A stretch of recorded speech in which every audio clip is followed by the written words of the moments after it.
scent of honeysuckle from the nearby park. I had come to this rooftop for solitude, a place where I could lose myself in the vastness of the open sky. But today the solitude was broken by a familiar laugh.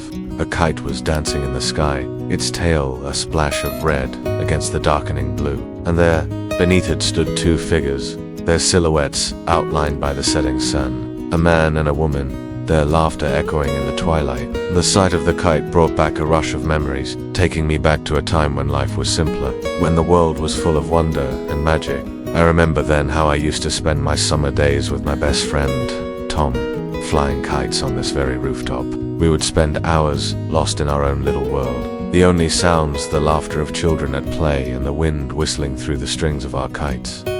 Tom and I were inseparable. We shared everything, our dreams, our secrets, our love for adventure. We were like two halves of the same soul. He was the brother I never had, the one who understood me without words, who knew my likes and dislikes, who shared my passions and supported my dreams. There was something about flying kites that brought us closer. Maybe it was the thrill of watching our creations dance in the wind, or the sense of freedom it gave us, or maybe it was just the joy of spending time together. But whatever it was, we were happiest when we were up on this rooftop with our kites. One summer day, our game took a turn. We decided to create the ultimate kite, one that would soar higher than any other and stay airborne longer than any other. We spent days gathering materials, selecting the strongest string, the lightest wood for the frame, and the most vibrant fabric for the sails. When we were done, we had created a masterpiece. It was huge, beautiful, and we were so proud. We raced each other to the rooftop, eager to see whose kite would fly higher. And then we let out the string, our kites rising like magic into the boundless sky. They danced and swooped, two colorful specks against the endless blue. We stood there watching, mesmerized, as our creation became one with the wind. And then suddenly, the wind shifted. Our kites, once graceful dancers in the sky, became entangled in a deadly game of cat and mouse. The string, once a symbol of our unity, became a battleground.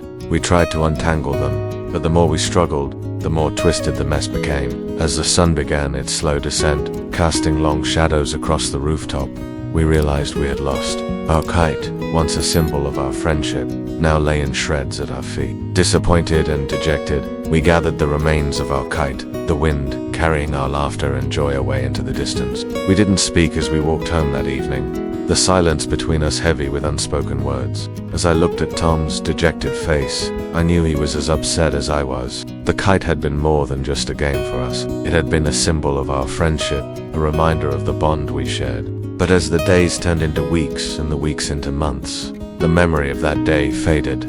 Life went on as usual. We went back to our normal routine, playing other games, talking about other things. But there was a change between us now, a distance that had crept in, a wall that had been built. I missed the easy camaraderie we once had, the way we could talk for hours on end without silence, the way we understood each other's silences. Now there was always a bit of awkwardness, a hesitancy in our interactions. It was as if the kite incident had created a rift between us, a rift that threatened to tear our friendship apart. One day, I found myself walking along the streets near the park, the place where Tom and I had bought our kite all those years ago. The familiar sights and sounds brought back a rush of memories, and I couldn't help but smile.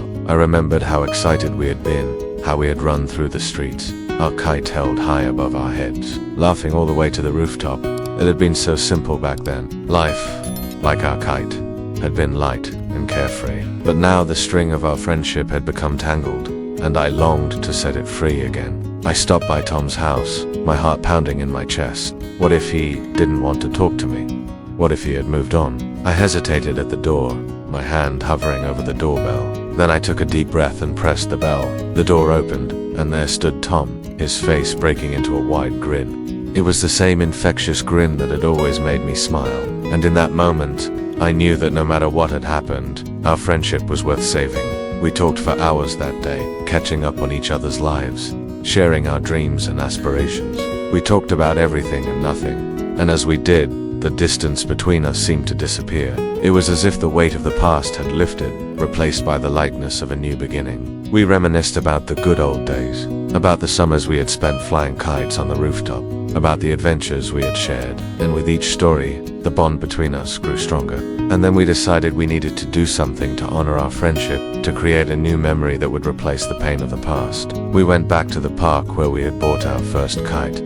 This time, though, we didn't buy just one kite. 2 kites in the same colors, 2 kites that were meant to fly together. We raced each other to the rooftop, our laughter echoing in the twilight.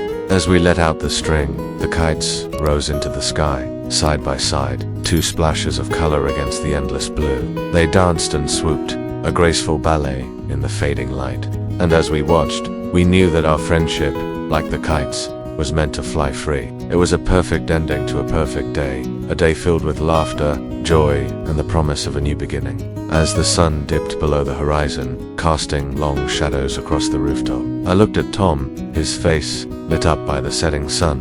In that moment, I knew that no matter what life threw our way, our friendship would always be a constant, a guiding light in the darkness, a reminder that even when life's winds blow hard, we would always have each other to hold on to. The memory of that day stayed with me, a warm and fuzzy feeling that I carried in my heart. It was a reminder of the importance of friendship, of the power of forgiveness, and of the beauty of new beginnings.